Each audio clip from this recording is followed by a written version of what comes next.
감사드리며 예수님의 이름으로 기도합니다. 아멘. 자, 우리가 긴 다니엘서 말씀을 이제 마쳤습니다. 그리고 오늘부터는 호세아서 말씀을 묵상하는데요, 하나님의 주권에 대해서 깊이 있게 다룬 내용을 42회에 걸쳐서 우리가 묵상을 했고, 이제 오늘부터는 이제 호세아서를 우리가 함께 나누겠는데, 하나님의 주권은 아주 크신 하나님, 모든 걸 통치하시는 하나님에 관한 이야기라면, 오늘 본문은 사랑 이야기입니다. 하나님의 러브 스토리입니다. 그런 차원에서 그 크신 하나님이 우리 한 사람 한 사람을 향해서 아주 섬세하게, 아주 세밀하게, 세심하게 우리를 돌아보고 사랑해 주시는 그분의 이야기를 우리가 함께 묵상을 하게 됩니다. 학자는 인생은 사랑을 위한 항해다, 이런 말을 했습니다. 모든 사람들이 사랑을 찾아 헤매는 인생을 살죠. 나를 사랑해 줄 사람들을 찾아서 헤매는 것입니다. 그리고 드디어 사랑의 대상이 나타났을 때 그 사랑하면서 많은 고통을 겪습니다. 사랑하기 때문에 겪는 고통이죠. 사랑과 고통은 뗄 수 없는, 마치 동전의 양면처럼 함께 하는 것입니다. 오늘 우리가 함께 묵상할 이제 호세아서의 이 대주제는 하나님의 사랑입니다. 하나님의 사랑.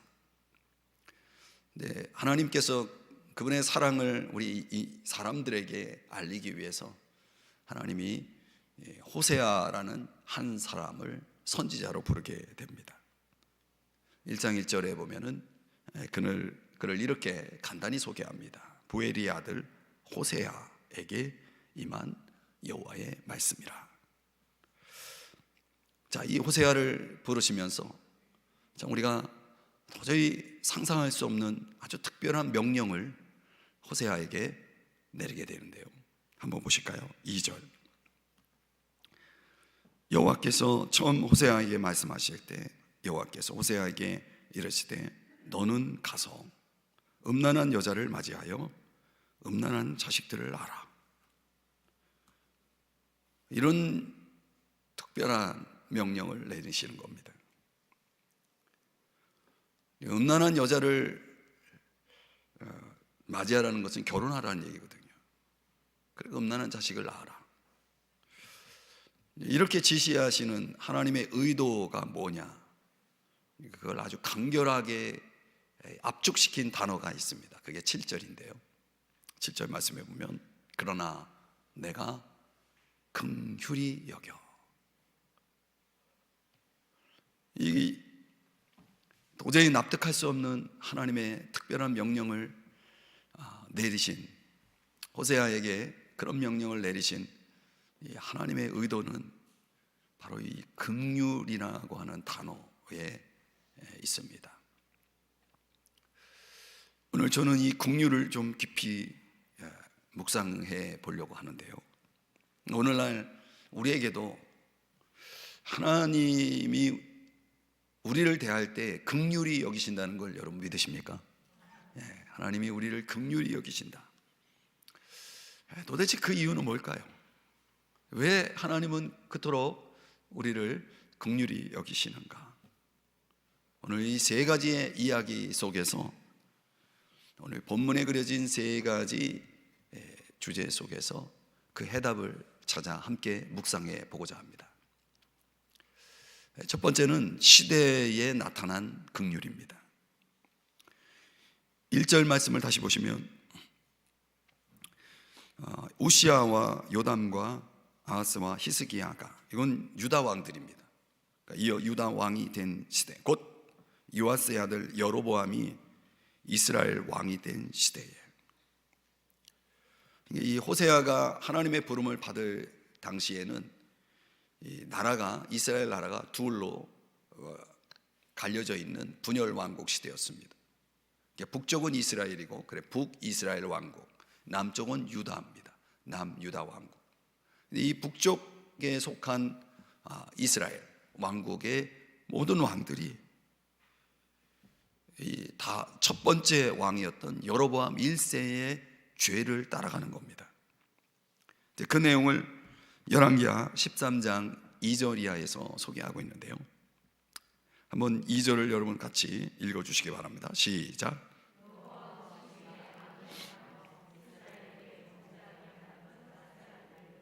여로보암의 죄를 따라갔고 거기서 떠나지 아니하였으므로.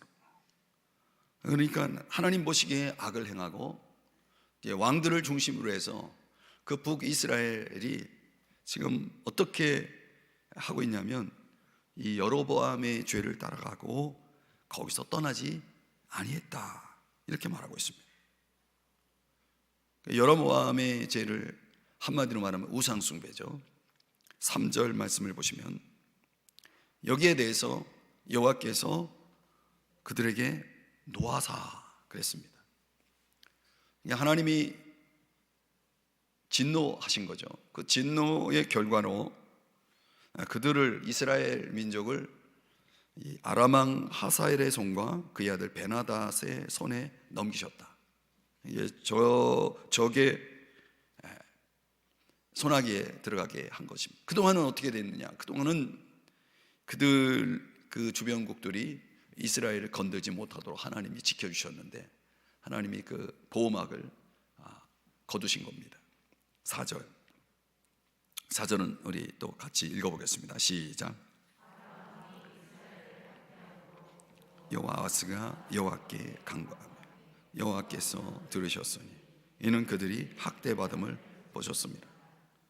그러니까 이 북이스라엘의 왕들이 하는 일이 뭐냐면 학대를 받으니까 너무 힘드니까 하나님을 찾는 거예요. 하나님께 기도하는 거예요. 그런데 하나님은 그 기도를 또 들으시는 거예요. 그래서 5절에 보면 구원자를 그들에게 주시면서 그 적의 손에서 벗어나게 하는 겁니다. 이런 패턴이 마치 사사시대에 이루어졌던 그 패턴이 계속 반복되어 그 북이스라엘의 왕, 어느 왕도 여기서 예외가 아닙니다. 북이스라엘 왕들 모두가 다 이렇게 악하게 하나님 앞에서 행하고 있었던 것입니다. 그래서 6절도 같이 읽습니다. 시작. 여로보암의 집의 죄에서 떠나지 아니하고 그 안에서 따라 행하며 또 사마리아 아세라 목상을 그냥 두었더라. 그러니까 떠나질 않는 거예요. 그 죄에서 떠나질 않는 거예요. 그러니까 회개를 거부하고 하나님께 등을 돌린 상태에서 계속 그 길을 가고 있는 겁니다. 그 죄를 따라가는 거죠. 오늘 본문에 이제 하나님의 부름을 받은 호세아가 이제 사역을 시작할 때에는 그 이스라엘 왕 가운데 여로보암 2세로 불리는 왕이 통치하던 시대입니다. 근데 이상한 거는요, 신앙적인 걸 빼고는 이 왕은 굉장히 훌륭한 왕이고 굉장히 능력이 있는 왕입니다. 능력으로 나라를 통치합니다. 이스라엘의 역사 속에 유례없는 역사적 번영을 거두게 되는, 그야말로 북이스라엘 왕국의 번영의 시대가 펼쳐지고 있었던 것입니다. 능력 있는 왕에 의해서 나라 전체가 번영 속에 가득 차 있을 때 그들은 어떻게 되었는가? 내적으로는 썩어가고 있었던 거죠. 내적으로는 썩어가고 있었다. 그냥 하나님께서 그들을 보호하고 있었고 그들을 인도하고 있었다라고 하는 사실을 까맣게 잊어버린 채 그들은 그들 스스로를 보호하기 위해서 주변에 자기들을 보호할 동맹국, 외국과 동맹을 맺는 그런 관계를 선택합니다. 하나님을 의지하기보다는 주변에 이렇게 좀 도움을 줄 수 있는 동맹국에다가 손을 내미는 겁니다. 또 백성들은 물질적으로 너무나 번영하니까 도덕적으로, 영적으로 아주 그 깊이 타락하게 된 것입니다. 그럼 오늘 성경은 그걸 간단하게 이렇게 소개하는 거죠. 여로보암의 죄를 따라갔다. 여로보암의 죄를 따라갔다. 근데 그 결과 우리가 읽은 대로 하나님이 진노하셨고, 그들을, 사실은 하나님이 하신 건데 그들은 자기들의 어떤 노력과 자기들의 어떤 지략으로 나라가 평안하고 번영하고 있다는 착각 속에 있었던 것이죠. 하나님이 그 모든 걸 다 거두십니다. 학대를 당하니까 그들이 또 어떻게 합니까? 그들의 그 피조물의 자리로 돌아와서 하나님께 기도를 하게 됩니다. 하나님은 또 기도를 들으십니다. 그 구원자를 보내셔서 그들을 그 적의 원수의 손아귀에서 벗어나게 하시는 겁니다.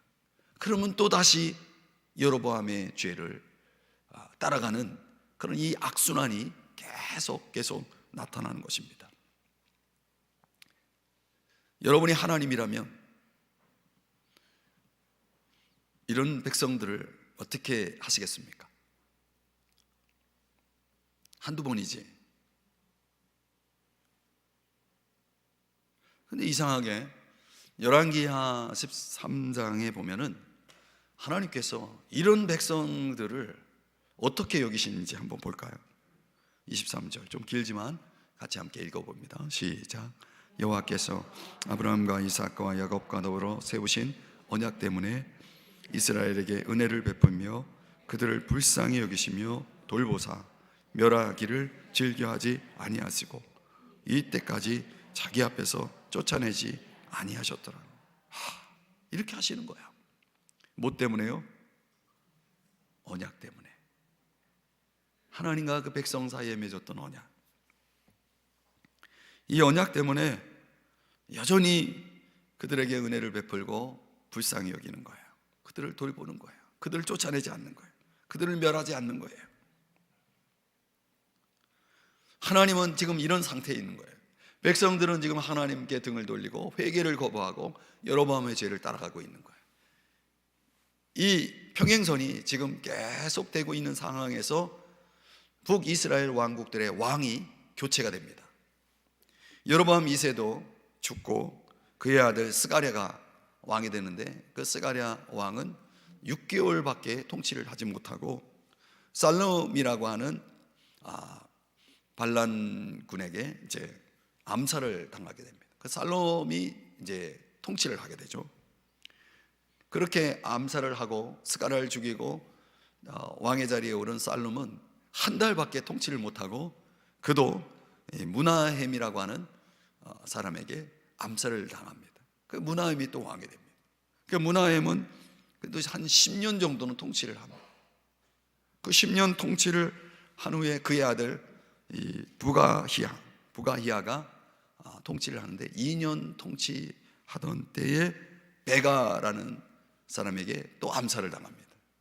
근데 베가는 무려 20년 동안 상당히 긴 시간 동안 통치를 하게 되는데, 그도 엘라의 아들 호세아, 이 호세아라는 이름이 성경에 이렇게 동명이지만 이 다른 사람입니다.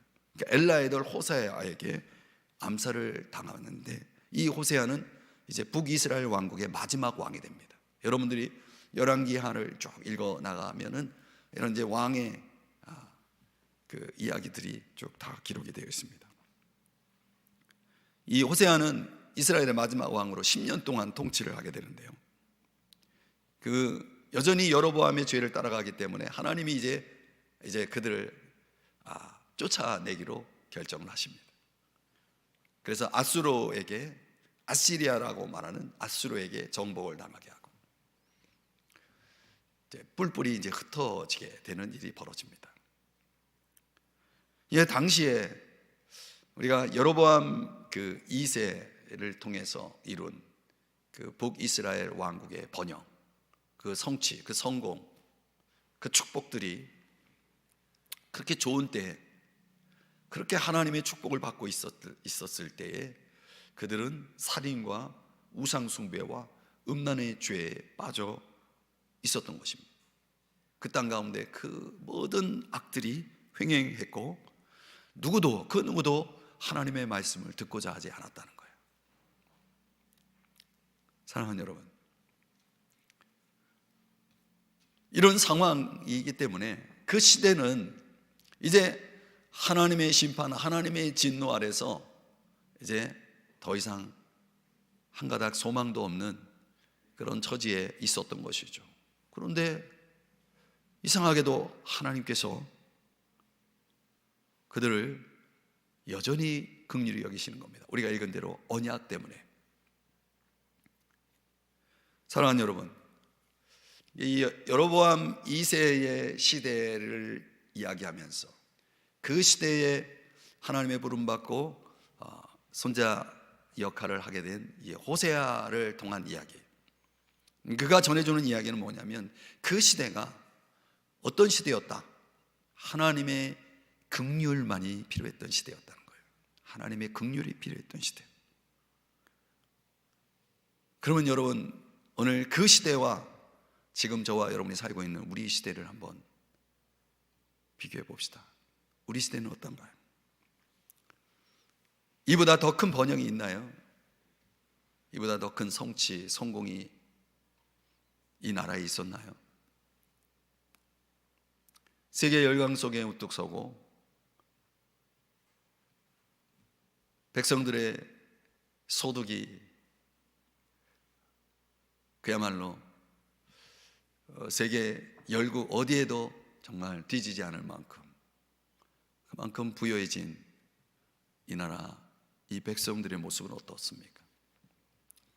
어떻게 보면 지금 우리의 시대는 주님의 그 축복하심에 감사하며 주님을 섬기기에 이보다 더 좋은 때가 어디 있습니까? 물론 코로나라고 하는 이런 큰 폭풍을 우리가 만났지만은 이것도 지나가고 있지 않습니까? 그 IMF도 우리가 다 이겨내지 않았습니까? 코로나도 우리가 다 이겨낸 거 아닙니까? 이 대한민국이라고 하는 이 나라가 지금 여로보암 2세의 그 북이스라엘 왕국의 모습과 뭐가 다릅니까? 저마다 곳곳에 능력 있는 사람, 아주 훌륭한 사람들의 그 위정자들에 의해서, 또 리더들에 의해서 경제적으로, 정치적으로, 문화적으로 어디에 내놔도 참 뒤지지 않을 이런 번영 속에 있는 이 민족이 과연 하나님의 음성을 듣고 있는가? 그들이 지금 가고 있는 길은 여로보암의 죄가 아닌가요? 그렇다면 하나님이 그동안 막아주셨던 그 보호막들을, 하나님이 그동안 축복하시며 인도하셨던 그 축복의 길을 하나님이 거두실만 하지 않습니까? 이렇게 패역하고 이렇게 하나님께 등을 돌리고 이렇게 회개하기를 거부하는 이 나라, 이 민족을 하나님께서 그의 그 사랑을 거둘만 하지 않습니까? 그런데 뭐 때문인지 하나님은 여전히 이 백성을 긍휼히 여기시고 이 시대에 저와 여러분에게 긍휼을 보내고 계시다라고 하는 것이죠. 우리 시대는 이 여로보암 시대가 보여줬던, 여로보암 2세 왕 시대가 보여줬던 이 하나님의 긍휼이 이 시대에도 여전히 계속되고 있다라고 하는 것입니다. 두 번째로, 결혼이라고 하는 것을 통해서 하나님은 또 개인적으로 시대적인 긍휼이 이제 개인적인 긍휼의 그림으로 나타납니다. 2절 말씀을 우리 한번 좀 길지만 같이 읽어보겠습니다. 시작.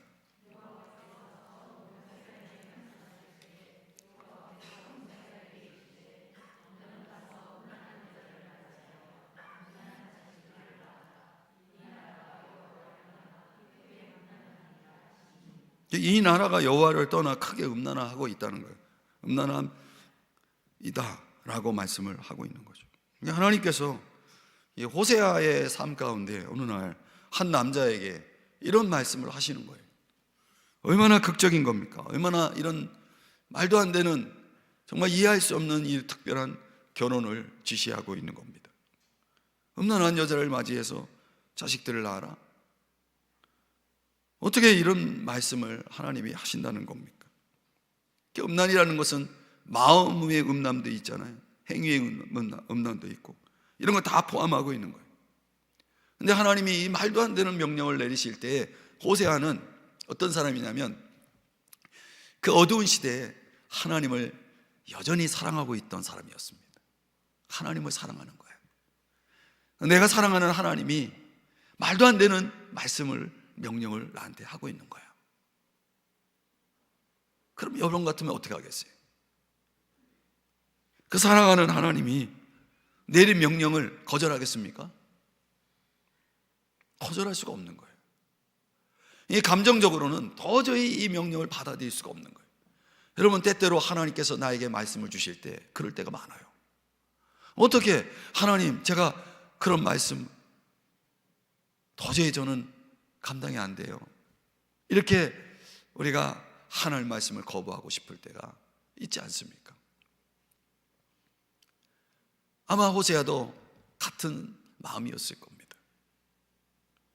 이 감정적으로는 어떻게 이런 결혼을 용납할 수 있느냐? 하지만 그는 감정을 넘어서, 신앙이라는 것은, 여러분, 감정적인 신앙은 어린아이 신앙이고 미숙한 신앙이죠. 그러나 의지적인 신앙이 중요합니다. 그러니까 성숙한 사람은 마음으로 동의가 안 돼도 그 마음을 주께 복종시키고 생각을 주께 복종시켜서 그분을 따라가는 거거든요. 그러니까 의지적으로 이 명령에 순종하기로.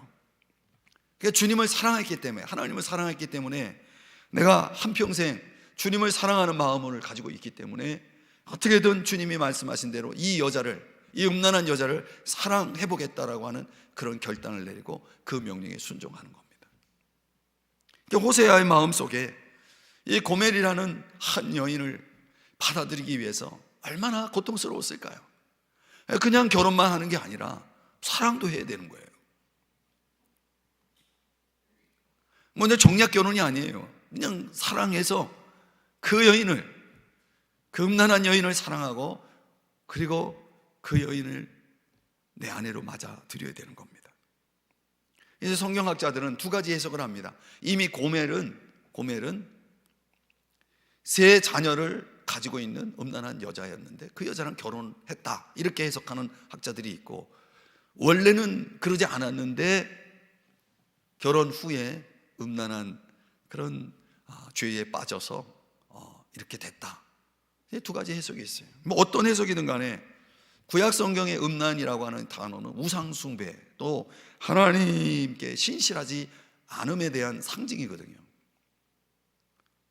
그러니까 이걸 고멜에게 적용하면 고멜은 지금 다른 걸 사랑하고 있는 거예요. 남편 호세아를 사랑하지 않고 또 호세아에게 신실하지 않은 거예요. 그걸 오늘 우리가 읽은 말씀처럼 2절에 보니까 끝부분에 이 나라가 그렇다는 거예요. 고멜과 같다는 거예요. 고멜 똑같다는 거예요. 그 실제로 이스라엘 백성들이, 여러분, 어디에서 시작됐습니까? 이스라엘 백성이, 이스라엘 민족이 어디서 시작됐습니까? 애굽에서 시작됐잖아요. 그들이 애굽에서 나올 때 그 애굽에서 어떤 행위를 했습니까? 우상숭배했거든요. 애굽의 우상숭배에 젖어서, 그 애굽 우상숭배 문화에 젖어서 거의 430년을 있었던 민족입니다. 하나님이 그들을 출애굽시켜가지고 광야로 데리고 나왔을 때 그 버릇을 못 버려요. 우상숭배를 못 버려요. 그래가지고 모세가 조금 늦게 내려온다고 참지 못하고 우상숭배를 하고, 예?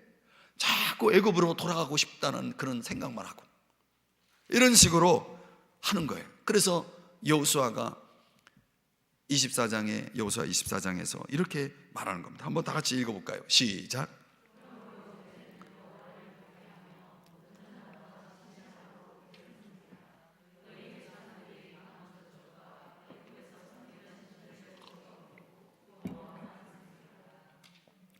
애굽에서 섬기던 신들을 치워버리라는 거예요. 이게 얼마나 중요한 이슈였는지 그 백성들의 의식 속에 깊이 내재되어 있는 이 정말 지금 불치병처럼 이런 병이, 이런 영적 병이 있었던 거예요. 그거 치워버리고 이제 좀 새롭게 하나님만 섬기자, 이렇게 여호수아가 촉구하는 거 아니겠습니까? 사실 이 애굽의 우상 숭배에 쩌들어 있었던 그들을 출애굽시키고 그들을 어디로 데려왔냐면 시내산으로 데려왔죠. 그 시내산에서 결혼식을 한 거예요. 하나님과 이스라엘 백성이. 거기서 언약식을 맺었죠. 카브넌트. 일종의 오늘날로 얘기하면 결혼을 한 거예요. 하나님과 백성 간에 언약을 맺고 결혼을 한 겁니다. 그런데 결혼식 하고 나자 이스라엘 백성이 계속 남편 대신 하나님을 잊어버리고 자꾸 다른 것에 마음을 두는 거예요. 하나님 너무 슬픈 거죠.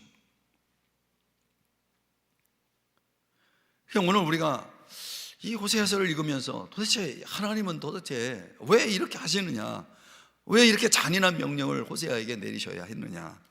사실 레위기 21장 7절 말씀에 보면 그런 여자는 아예 취하지도 말아야 된다라고, 하나님은 거룩하신 분이라고 이렇게 말씀까지 하셨는데, 이런 하나님이 왜 호세아에게는 이 말씀 레위기법에 의하면 하지 말아야 될 이 결혼을 지시하셨느냐라고 하는 거예요.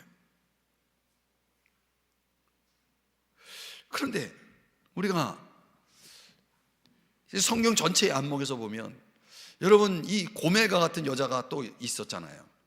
여호수아서에 라합, 그도 사실 다르지 않거든요. 근데 여러분 라합이 누구랑 결혼합니까? 살몬이라고 하는 유대인과 결혼을 해서 그가 이제 자식을 낳고 나서 결국 다윗의 할아버지 할머니가 되지 않습니까? 그럼 메시아의 조상이 되잖아요. 그러니까 하나님은 이런 여자도, 고멜과 같은 여자도 하나님이 사람 만들어 가지고 이렇게 거룩한 족보에 들어오게까지 하시는 분이다. 이거 이제 성경 전체의 안목 속에서 우리에게 가르쳐 주잖아요. 그러니까 이런 여인도, 고멜과 같은 여인도 하나님은 포기할 수 없는 거예요. 그러니까 아무리 생각해도 호세아 입장에서는 그래도 너무 잔인해.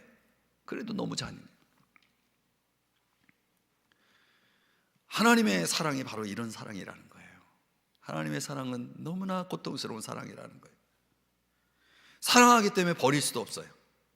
사랑하기 때문에 죽일 수도 없어요. 그 이스라엘 백성을 너무나 사랑하는데 죽일 수도 버릴 수도 없는 그 백성을 하나님은 끌어안으셔야 되는 거예요. 그게 고통인 거예요. 그렇게까지 사랑하신 이 하나님께서 그 안타까워하는 고통스러운 마음을 백성들에게 알리기 위해서 호세아에게 이런 잔인한 명령을 내리신 거라는 거죠. 그러니까 어쨌든 호세아는 개인적으로는 고멜이라고 하는 한 인간을 향해서 뭐를 베풀어야 돼요? 긍휼을 베풀어야 했다는 거예요.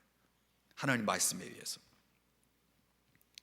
그러니까 우리 시대가 긍휼을 필요로 한다면 또 저와 여러분의 인생의 장 속에 이 고멜과 같은 나의 긍휼이 필요한 사람이 또 있다는 거예요. 그거는 어찌 보면 하나님이 나를 향해서 갖고 계신 그 고통스러운 사랑의 마음과 다르지 않다는 거예요. 나에게 느끼는 그 고통, 나에게 느끼는 그 사랑을 나도 다른 사람 그 누구에게 긍휼과 사랑을 베풀어야 함을 이 호세아에게 내린 특별한 명령을 통해서 하나님이 그 메시지를 던져주고 있는 거죠. 이게 하나님의 고통이고 이게 하나님의 마음이라는 거예요. 그럼 오늘 우리가 정말 사랑할 수 없는, 용서할 수 없는, 받아들일 수 없는 그런 사람들을 내가 끌어안을 때에 나는 뭘 배우고 있는 거예요? 하나님의 마음을 배우고 있는 거예요. 하나님의 긍휼을 배우고 있는 거예요. 하나님의 사랑을 배우고 있는 거예요. 지금 이 본문의 이야기 속에 호세아의 결혼은 우리에게 개인적으로 긍휼을 베풀어야 할 대상을 보여주고 있다는 겁니다.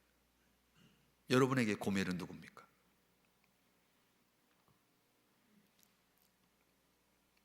오늘 이 밤에 생각해 보자는 거죠. 마지막으로 세 번째는 더 기가 막힌 스토리가 들어있는데요. 자녀들입니다. 자녀들. 호세아서 1장부터 너무 설교하기가 너무 어려운 거예요. 목이 잠길 정도로 너무 본문이 감당하기가 너무 어려운 것 같아요. 여러분, 호세아서는 소선지서로 들어가잖아요. 소선지서 호, 열, 암, 옴, 뇽, 미, 나, 합, 습, 학, 습, 말, 이 12권이거든요 그 12권 중에 제일 앞에 등장하는 호세아서. 우리가 생각할 때 왜 하나님은 12권의 소선지서 중에 호세아서를 가장 앞에 두었을까? 호세아서가 몇 장입니까? 14장이에요 그 내용적으로 보면 호세아서보다 더 내용이 많은 스가랴서가 등장하거든요. 그 뭐 길기 때문에 그 앞에 등장한다라고 말할 수는, 스가랴서가 있으니까 그렇게 또 말할 수가 없어요. 왜 도대체 이 호세아서를 제 앞에다가 두었을까? 하나님의 메시지 가운데 뭔가 호세아서가 가지고 있는 중요한 메시지가 있기 때문이 아닌가. 그게 뭡니까? 그게 결론부터 말씀드리면 십자가예요. 그 십자가의 사랑의 메시지가 이 본문 속에 그려져 있는 거예요. 그러니까 하나님은 이스라엘, 여로보암의 죄를 따라가는 이스라엘의 죄의 문제를 반드시 다루어야 했고, 하나님의 공의에 의하면 그들을 심판하셔야 했는데, 그 심판을 어떻게 하실지에 대한 이야기를 호세아의 세 자녀를 통해서 하나님이 말씀하시는 거예요. 그 첫 번째가 이스라엘입니다. 이스라엘. 1장 3절 4절에 보면 고멜이 호세와 결혼해가지고 호세와 결혼해서 임신해서 아들을 낳았어요. 그 이름을 이스라엘이라고 했다는 거예요. 근데 그 이스라엘이라고 하는 뜻이 무슨 뜻이냐면 하나님이 심다 또는 하나님이 흩으시다라는 뜻이거든요. 근데 이 이스라엘이라고 하는 이 지명이 굉장히 역사적으로는 아주 안 좋은 곳입니다. 여러분, 그 우상숭배를 나라 전체에 가득 채우는데 아주 공헌한 그 여로보암의 후손 가운데, 왕들 가운데 가장 뛰어난 왕이 누군지 아십니까? 아합이거든요. 아합. 그 아합의 아내가 누굽니까? 이세벨이죠. 그 아합과 이세벨과 그리고 그 가족들이 예후라고 하는 사람에 의해서 다 죽임을 당할 때 어디에서 당하냐면 이스라엘에서 다 죽습니다. 그러니까 하나님께서 당신의 공의의 심판을 치는 장소가 이스라엘입니다. 예후도 하나님의 명령에 따라서 아합의 가족들을 다 멸살하는 그런 일을 했지만은 예후도 나중에 하나님 뜻대로 살지 않아서 결국 어디서 죽냐면 이스라엘에서 죽습니다. 이스라엘이라는 것은 굉장히 어두운 역사를 가지고 있는 곳이에요. 그런데 호세아의 아들을 이름을 이스라엘이라고 하는 거예요. 그 뜻대로 하나님이 흩으시겠다는 거거든요. 심판하시겠다는 거죠. 그들이 이룬 번영, 그들이 이룬 성공, 하나님이 다 흩어버리겠다는 거예요. 여러분이 하나님이 불면 한순간이라는 거 아시잖아요. 실제로 주전 722년에 앗수르에 의해서 이스라엘, 북이스라엘 왕국이 완전히 공중분해됩니다. 다 흩어져 버립니다. 그리고 사마리아라는 지역에 이 앗수르 사람들이 들어와 가지고 막 그냥 뒤섞여 버립니다. 그래서 순수 혈통을 잃어버려요. 또 두 번째, 또 임신하여 딸을 낳는데 이번엔 딸입니다. 로루하마 이렇게 발음해야 됩니다. 로루하마. 가볍게 여기지 않다, 가엽게 여기지 않다, 사랑받지 못하다, 이런 뜻이거든요. 근데 학자들은 이 딸이 정확하게 호세아의 딸이라고 하는 언급이 없어요. 그러니까 이 로루하마는 다른 남자에게서 얻은 임신해서 낳은 자식이 되는 거예요. 하나님이 보실 때는 이런 사람들은 이런 백성들 불쌍히 여기지 않으시겠다라고 말씀하면서 로루아마라는 이름을 짓게 한 겁니다. 또 세 번째 자녀가 로아미. 8절 9절에 보면 이번엔 아들이에요. 역시 이 아들도 호세아를 통해서 낳은 아들이라는 증거가 없어요. 이 역시 고멜은 또 다른 남자에게서 임신해서 이 아들을 낳은 겁니다. 하나님 뭐라고 말씀하냐면 그런 뜻을 가지고 내 백성이 아니다, 이 부정을 행해서 낳은 이 아들은 내 백성 아니다 라는 뜻의 이름에 로암미라고 이름을 짓게 했다는 거예요. 여러분, 이 기가 막힌 이야기 속에 호세아의 입장에서 생각해 보면 얼마나 이 세 자녀를 놓고 얼마나 마음이 아팠을까. 이 호세아가 이런 마음 속에서 마음 아파할 때 하나님은 호세아에게 이렇게 말씀하시는 거예요. 이게 내 심정이다. 이게 나의 백성이 나를 떠나서 세상과 벗하고 우상을 더 사랑하는 이 모습, 그들이 내 앞에서 영적으로 음란한 죄를 범하면서 음란한 행위를 하면서 살아가고 있는 그 모습을 볼 때 내 마음이 찢어지는 것 같이 고통스럽구나.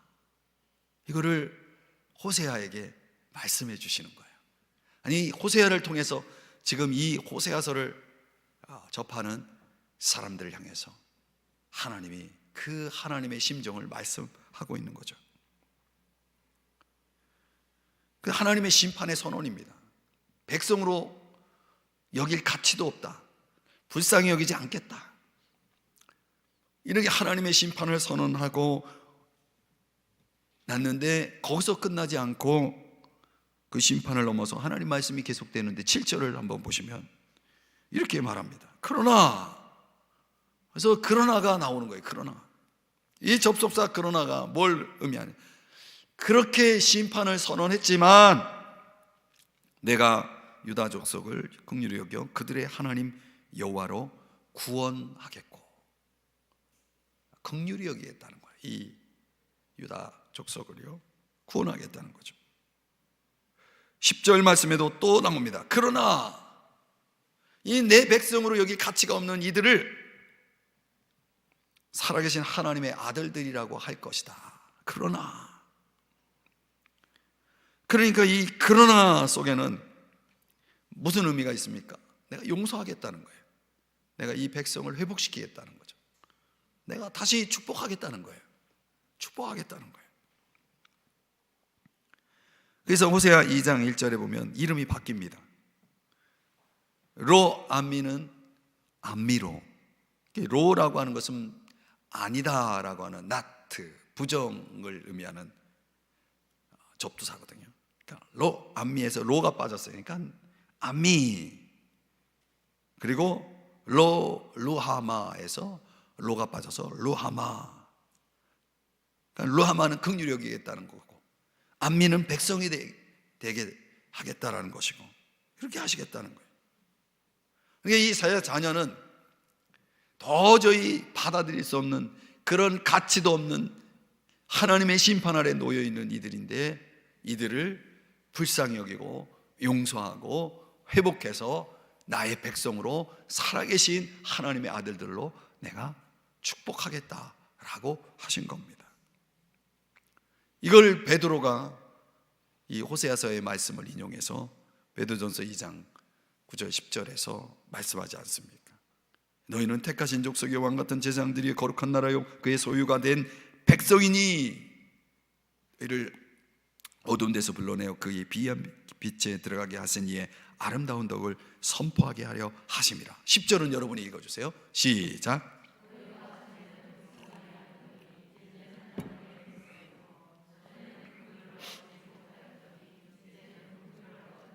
아멘. 하나님 앞에 아무 자격이 없는 자인데, 누가요? 내가, 우리가. 근데 우리를 하나님 백성으로 삼기 위해서 회복시키고 다시금 사랑을 경험하게 하시겠다는 거죠. 이걸 한마디로 우리는 오늘 단어에서 이렇게 말하는 겁니다. 긍휼이라는 단어로. 그래서 에베소 2장 4절에서 뭐라고 말씀합니까? 긍휼이 풍성하신 하나님. 이 풍성이라는 단어를 우리가 측량할 수가 없어요. 도대체 그분의 긍휼은 얼마나 풍성한지. 무한대죠, 무한대. 그래서 그 앞에 그렇게 수식어가 있는 거예요. 사랑도 그냥 사랑이 아니에요. 큰 사랑, 큰 사랑, 풍성한 긍휼. 그것 때문에 우리가 그리스도와 함께 죽은 자 가운데서 다시 살아나서 이제 구원을 받았다라고 말하는 거죠. 여러분, 이 긍휼, 이 사랑, 이 은혜를 깨달으셨나요? 깨달으셨나요? 이 사순절에 우리가 이걸 깊이 깨달아야 되는 거예요. 이 놀라운 회복을 위해서 하나님이 약속하신 것이 뭐냐? 11절입니다. 다 같이 11절 다 같이 읽습니다. 시작. 이에 유다 자손과 이스라엘 자손이 함께 모여 한 우두머리를 세우고 그 땅에서부터 올라오리니 이스라엘의 날이 클 것이미로다. 아멘. 한 우두머리를 세우고. 약자들은 이스라엘을 대표할 사람으로 다윗을 의미한다 이렇게 해석하고 있습니다. 근데 우리가 잘 아는 대로 지금도 이스라엘은 이 우두머리를 기다리고 있잖아요. 사실 다윗의 자손으로 오신 우리의 온 인류의 메시아이신 예수 그리스도인데 말이죠. 예수 그리스도야말로 우리의 우두머리 아닙니까? 우리의 통치자가 아니십니까? 그분이 오심을 통해서 이 긍휼, 이 사랑, 이 은혜를 우리에게 베푸시겠다라고 약속하신 거예요. 근데 온 하나님의 심판 아래 놓여 있는 이 인류가 하나님이 더 이상 불쌍히 여길 가치도 없는, 내 백성으로 여길 가치도 없는 이들을 심판하시고자 했지만은 당신의 마음을 바꾸어서 이제 그들이 필요로 하는 긍휼을 베풀어서 그들을 다시 내 아들들로 받아들이겠다라고 하시는 하나님의 말씀이신 것입니다. 이것이 지금 이 세상 가운데 주어진 하나님의 긍휼인 겁니다. 시대적으로 주어진 긍휼과 개인적으로 주어지는 긍휼, 그리고 더 나아가 온 인류를 향해 주어진 긍휼. 이 긍휼은 도대체 어디서 나온 것입니까? 사랑에서 흘러나온 거죠. 사랑에서 흘러나온 거죠. 근데 그 사랑은 고통을 따르는 사랑인 거예요. 그래서 부정한 아내를 향한 그 호세아의 고통과 사랑, 이 고통, 이 고통을 좀 빼고 사랑하고 싶은데 그렇게 할 수가 없는 거예요. 하나님도 마찬가지예요. 부정한 백성을 향한 하나님의 그 사랑도 고통을 수반했어요. 그 고통과 사랑이 함께하는 거죠. 그래서 그 고통이 무엇으로 나타났냐? 호세아는 자기 자신을 끊임없이 부인하는 죽음으로, 자기 자신의 죽음으로, 내가 나를 부인하지 않으면 저 한 여인을 내가 받아들일 수 없고 긍휼히 여길 수 없으니 내가 죽을 수밖에요. 내가 죽음으로 끊임없이 사랑을 해야만 하는 그런 호세아의 마음. 하나님은 자기 아들을 죽임으로 끊임없이 우리를 향한 그 사랑을 확증하셨다는 거죠. 그 죽음을 통한 긍휼, 그것은 다름 아닌 십자가를 통해 보여준 긍휼이라는 거죠. 근데 오늘 이 호세아서 1장 전체 속에 흐르고 있는, 관통하고 있는 가장 중요한 메시지는 바로 십자가를 통한 긍휼입니다. 오늘 저와 여러분에게 부어진 긍휼. 그분은 그 고통을 마다하지 않고 우리를 긍휼히 여기시고자, 우리를 사랑하고자 그의 아들을 죽기까지 하셨다는 것입니다. 그러니까 십자가는 우리를 향해 외치는 하나님의 사랑의 메시지인 것입니다.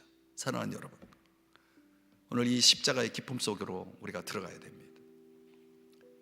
이제 우리가 이 기독교의 전통 절기 속에 사순절을 보내고 더 나아가 이제 종료주일과 고난주간과 부활주일을 향해 갈 때, 이런 절기의 흐름 속에서 저와 여러분이 그냥 형식적으로 해마다 돌아오는 그 시즌으로 여기지 말고 다시금 그 하나님의 그 고통스러운 사랑, 그 십자가의 기쁨 속으로 들어가서 그분이 나를 위해서 사랑함으로 피 흘리신 것들을 생각하면서 우리의 죄로 인해서 흘리셨던 그 피눈물, 고통스러운 그 눈물을 생각하시면서 우리가 다시금 그분과의 관계를 회복하고 세상을 향한 마음, 오늘 하나님을 등지게 만드는, 세상과 벗되어 살아가게 만드는 그 모든 유혹들을 내가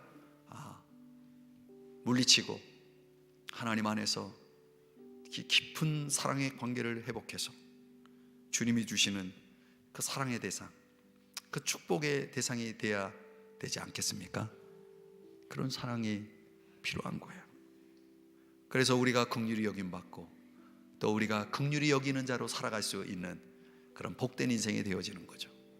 오늘 호세아의 이 1장의 메시지가 저와 여러분 속에 이 긍휼이라고 하는 깊은 단어를 평생 묵상하게 만들고 또 이 긍휼을 배우게 만들고 또 이 긍휼을 베풀게 만들어 주시기를 주님의 이름으로 주님께 부탁드리면서 또 여러분에게 촉구합니다. 기도하겠습니다. 사랑하시는 주님, 오늘의 말씀 속에서 우리의 삶이 참으로 하나님의 그 마음을, 하나님의 그 고통을, 하나님의 그 사랑을 헤아리지 못하고 깨닫지 못하고 살아가고 있는 모습은 아닌지, 주님 그 십자가의 기쁨 속으로 우리가